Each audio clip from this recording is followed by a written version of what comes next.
dimbali naa leen parce que dama ne woon est-ce que ñii baax nañu wala baaxuñu li ñu def dëgg la wala ils sont tort ils sont sama yoon nekku ci mais il ne faut pas sacrifier Sonko parce que Sonko c'est un élément très bon pour la démocratie actuelle effectivement bu ñu sànkoon Sonko Macky Sall mënoon na fi régner ba mu bëgg ba mu doyal il fallait mettre le prix pour que loolu yam foofu donc c'est ça rëccuma ci dara tey aussi côté boobu laa am ci taxawaayu côté président Diomaye Faye. da ngaa bokk ci coalition Diomaye wala bokkoo ci coalition Diomaye. non du tout. bokkoo ci tamit man moi je suis un religieux.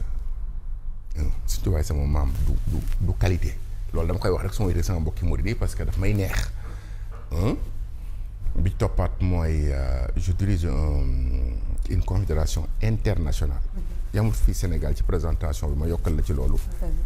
C'est une confédération internationale comme son nom l'indique qui contient 2000 organisations et personnalités sur le plan international. T'as compris? Vous avez vu mes relations avec Imam Dicko, les autorités religieuses maliennes et d'autres partout et personnalités religieuses dans le monde. Donc xam nga kon mënuma ñëw dugg ci ay Diomaye président donte nag Diomaye président mën nañ bokk objectif. mooy soutenir président Diomaye Faye. lii mes relations avec président Diomaye Faye aussi.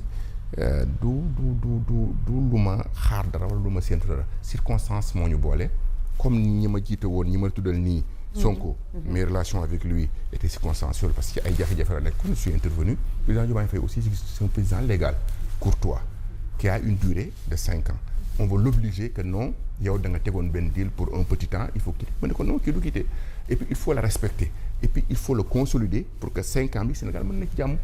je me suis automatiquement levé bi may commencer défendre président Diomaye Faye daf ko bettoon parce que man nekkuma woon ak ñoom deuxièmement it mooy xamul woon lu tax parce que moom boobu commencé gul woon dara booba il était strictement derrière le président booba Sonko mooy Diomaye boobu moo valable woon. boobu Sonko elle était tout comme Sonko disait toujours tout tourne autour de moi boobu tout tourne autour de Sonko. donc man may leen Diomaye. Donc, parce que je défendais la République, parce que la République se repose sur la personne de Diomaye, pas Sonko. Et puis, waxoon naa leen li ñu jàng ci sécurité nationale muy état xamul duo. waaw c'est une technostructure impersonnelle qui ne connaît que le chef, son chef, qu'on mette entre les mains d'un individu, d'une personne. Personne boobu c'est Diomaye. donc may leen lii muy tey muy ëllëg nii lay mujj mel. maanaam bu ñu la déggee ci relation bi nga xamante ne moom moo tax nga jug ci jàppale le président mooy le respect des institutions. de la République ak bi nga xamante ne moom parce que li ñu ci nemmeeku autour bokk na ci manque de respect bi nga xamante ne. nemmeeku nañ ko autour du président de la République en quelque sorte. lu leen ñàkk fayda day jóg Diomaye. yow Sonko du sa moro yow. mais finalement c'est qui Diomaye et c'est qui Sonko. c'est ça ma grande question. mais li ma ci naqar bi ma ci am nag au fond mooy manque de réaction du président comme il l'accepte ça m'a fait mal pour dire vrai parce que man dama am honneur bu may défendre te honneur boobu président tey su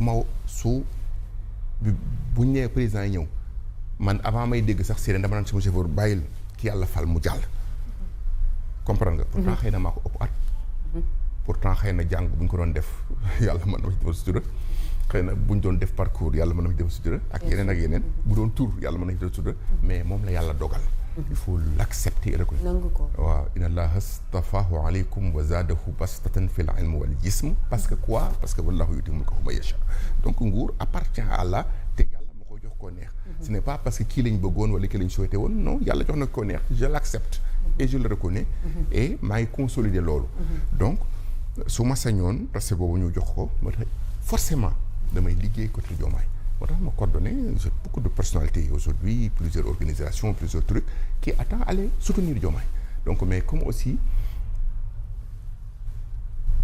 Diomaye nous a renvoyé un petit peu d'attente pour que xëy na bu 16e ubbee xëy na dina ëpp jot pour loolu wala présidence bi mu nekk xëy na sawaru ci pour que mu nekk lié bu muy rencontrer nit pour ñu ko jàppale mais forcément il va répondre là-dessus de cet appel forcément donc raison pour laquelle les gens pensent que je suis le plus proche de Diomaye or ce n'est pas le cas du tout principe moom relié ak Diomaye bi ma koy jàppale moom bëggul woon koo jàppale bi ma koy jàppale moom jàppale ko dafa doon gêner mais c'était pas lui République laa doon jàppale ba tey je suis dans cette logique. institution bi mu doon incarné alors bu ñu taxawaatee un peu ci wàllu koom gis nañ ne temps yi jafe na ci askan wi metti na surtout nag secteur yi nga xamante ne moom moo di mbay mi di secteur bu am solo ñu nekk ci ay jafe-jafe depuis démarrage campagne bi nga xamante ne moom moo di njaayum gerte bi gis nañ point de vente yi ni mu demee am na ñoo xamante ne gerte gi ba tey mu ngi ak ñoom mënuñu koo jaay alors ban yow itam lecture ngay def ci situation bi nga xamante ne suñu mbokk yi ñu ngi koy jàkkoonteel.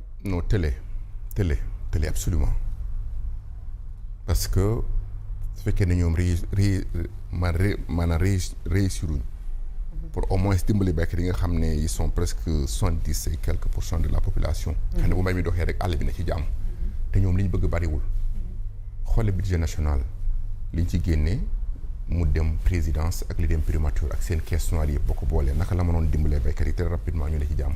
te ñoom ñooy majorité quand on parle le peuple on vise le plus grand nombre. le plus grand nombre mooy agriculteurs yooyu nga wax. mooy aussi les paysans mais malheureusement ñoom dañuy wax ne oui ils sont là pour le peuple mais quel peuple finalement. parce que la majorité souffre bu ñu waxee ñu ne non ku waxul ne réew maa ngi dox parce que dañoo tëj robinet yi mais leen non ku ne réew maa ngi dox parce que da ngaa bokk ci deal bi. c'est aussi simple que ça. mais waxuma sama bopp man maa ngi sant waaye sama bopp. oto bi Diomaye dawal laa doon dawal ba léegi 0 kilomètre moom laay dawal ba tey aw ma ci benn aw ma ci ñaar maa ngi sant yàlla wax nañ ko toujours ñun problème dina yéex a yegg si ci ñun. mais li problème yegg see ci ñun mooy la simple laat Mbàkke waxoon lu problème dal ci suñu waa kër yi fële day répercuté waat ci ñun. mais ku honnête ku nekk ku wax li ci àll bi wax li ci secteur de la presse wax li ci entreprise yi. wax li ci BTP yi. mais dëkk bi doxul loolu nag responsabilité li ma jaaxal. mooy su fekkee ne dañu wàññi. pétrole dafa wàññeeku fépp ci àdduna ñu wàññi quelques francs ci pompe bi ñu ne non Sonko wàññi na pompe bi Diomaye épargne le président de la République qui définit la politique de la nation kenn du ko tudd Sonko wàññi na ma reetaan mais fan la premier ministre daan wàññee premier ministre moom fan lu yoonam ci wàññi premier ministre na fait que appliquer la politique définie par le chef de l'État mais quand c'est problématique on met Diomaye les gens de Diomaye ñu ngi jàkkaar loolu maanaam bu bonee le président bu baaxee le premier ministre. or Sonko du ci dara.